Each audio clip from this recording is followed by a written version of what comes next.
Mheshimiwa Mwenyekiti, Wizara kupitia JWTZ imeendelea kushirikiana na jumuiya ya kimataifa na kikanda katika operesheni za ulinzi wa amani chini ya Umoja wa Mataifa na Umoja wa Afrika. Kwa sasa JWTZ ina vikundi vya ulinzi wa amani katika nchi ya DRC, Jamhuri ya Afrika ya Kati na Lebanon. Kwa ujumla, hali ya usalama wa vikundi hivyo vinavyoshiriki ulinzi wa amani ni shwari na vinaendelea kutekeleza majukumu yake kwa weledi.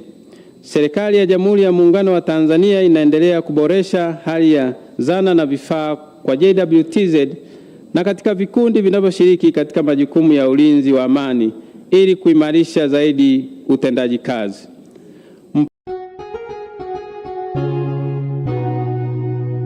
Kasako Media, tunaangazia maisha, tunaandika kesho.